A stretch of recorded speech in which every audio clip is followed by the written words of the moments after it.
You know what? I'm a rap expert, but I've not heard of this Jason Coleman. Let me hear what this guy has to offer. Let me give it a listen. 3, 2, 1. Coleman. This is actually pretty deep.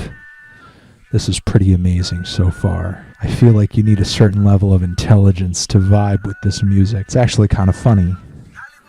I actually feel like a little smarter listening to this. I actually feel smarter than I normally do, and I'm usually pretty smart. What can really be said at this point that I or somebody else hasn't said already about J. Cole? Supposedly woke rapper who does mainstream numbers and yet somehow falls short of his full potential with nearly every release. In my opinion, there is nothing on J. Cole's first 2 records that would make him a poignant voice on really any topic. And as far as the conscious side of J. Cole's music goes, he doesn't exactly display the overwhelming passion or the flow or the logic or the knowledge of a guy like Kendrick Lamar. Here are things that I think will most likely make this project lacking.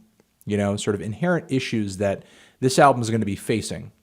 Number 1, J. Cole is going to be playing second fiddle. Half of the time, all he's doing is just reminding me of other rappers. I did not care for the sound, the style, the production of this at all.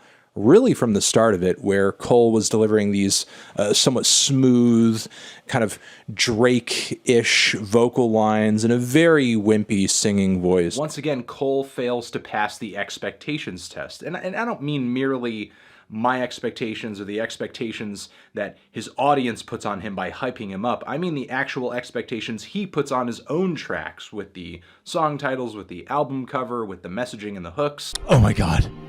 The head rush. The rush of intelligence. The consciousness rush. It's like 1,000 lines of cocaine of intelligence all rushing my brain at once. It's not just Cole's lack of oomph that really ruins these songs or makes them forgettable, though. Sometimes it's sort of what he says too that's kind of outlandish, like the song Trouble, where honestly the lyrics to the hook on this track, especially at the end of the chorus where he says gunshots in the air but I ain't scared for my life, this entire chorus sounds like a rap parody. And even when Cole does pen a really focused, heartfelt track with a lot of passion behind it, like Let Nas Down, when you go back and dwell on that track, the lyrics in that track, and just the sentiment and the subject matter of that track, isn't the whole thing just ever so slightly pathetic? But truthfully, it's one of the most hideous sounding songs on the entire record. Give me a drink, give me smoke, give me a drink, give me smoke.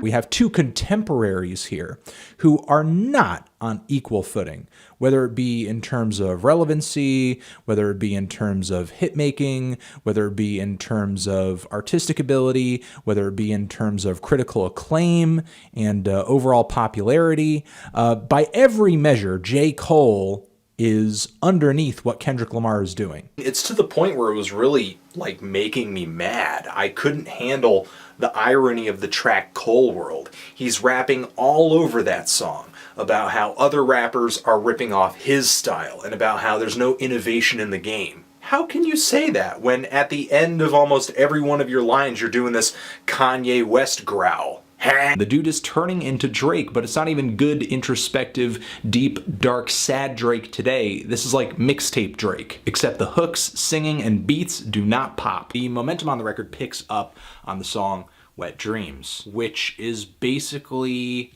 hip-hop's biggest virginity anthem. We have refrains on here where Cole is rapping about whatever in his eyes, and it should come as no surprise. Such an obvious rhyme. Such a filler lyric. Why should it come as no surprise?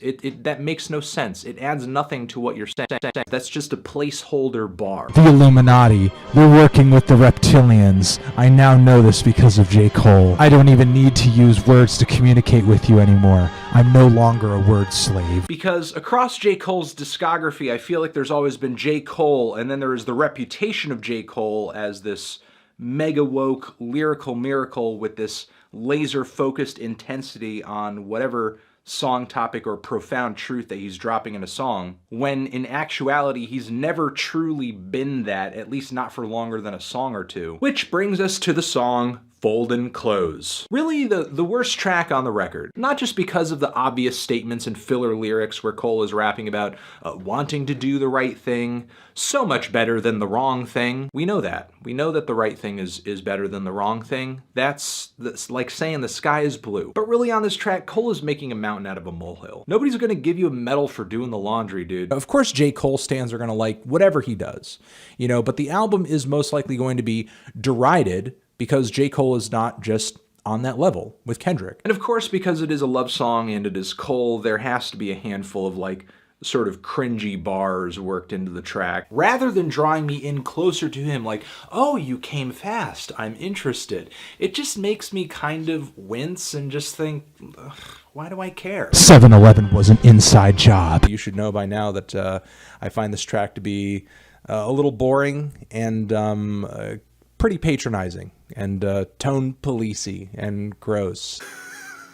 It's like Waka Flocka Flame your ghostwriter. Not to mention that you could probably start a drinking game with this album, oriented around how many times Cole uses his name in place of the word cold. Not to mention the subpar singing that Cole lays onto this track too. But the singing on this track is nowhere near that of Kill Edward, the album's only featured artist, and he's on the album twice. J. Cole's appearance on this thing is slightly corny, though I'm not exactly sure what I was expecting. The record just kind of, all of a sudden, just buries its face into a frilly pastel pillow so that it can start moaning these really weak, melodic, just go nowhere songs. It's just hilarious that Cole brings up doing the laundry after saying he feels like the best version of himself. Like, whoa, the greatest version of me folds clothes. I feel like J. Cole is a few steps underneath Kendrick, to be completely honest.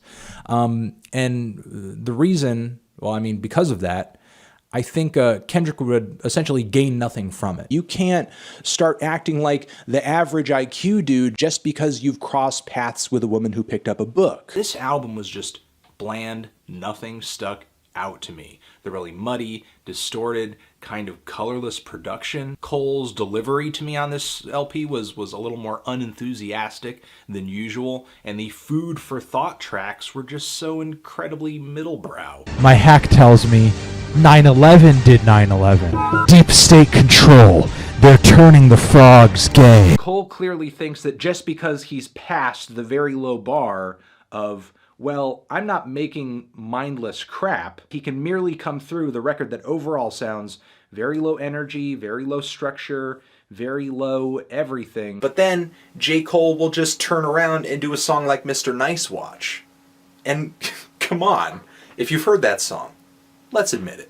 That is a throwaway from Watch the Throne. He's not seeing that his efforts are just merely building up to be footprints that are going to get washed away in the waves. If the track Crooked Smile with TLC on this LP isn't begging to be washed away, I don't know what is. Lil Baby, the last person you would ever expect this from, like drops one of the wokest fucking songs in reaction to all of this shit, and yet it is J. Cole who is bending the knee and saying, I cannot speak to this, I'm just not smart enough. There's the song No Role Models, which seems like it could have been a really interesting concept just from the title alone.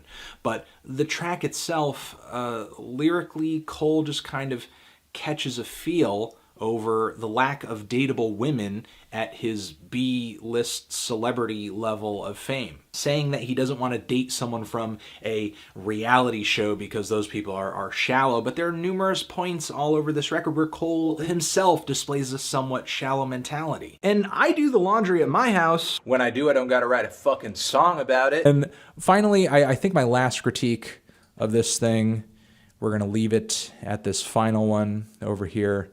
Numero 5, Cole would hold Kendrick back, or he would fail to keep up with Kendrick. He can't stop referencing or rapping about his incredibly incremental impact and progress within the rap industry as a whole. At one point, J. Cole was known as that guy that Jay-Z signed, and rather than overcoming that label and progressing past it and coming into his own, he is quick to remind us of that. I think this track is very little dick energy. The more commercial projects I hear from J. Cole, the question of what makes him special becomes harder to answer. Cole saying, I'm telling you guys all this good stuff. I'm telling you what to do and what not to do, and none of you are doing what I say. None of you are listening to me. Which is a little desperate, and it's most likely connected to Cole's ego in some way. I get that the song is about the simple things in a way, sure, but Cole goes about portraying them in such a corny fashion that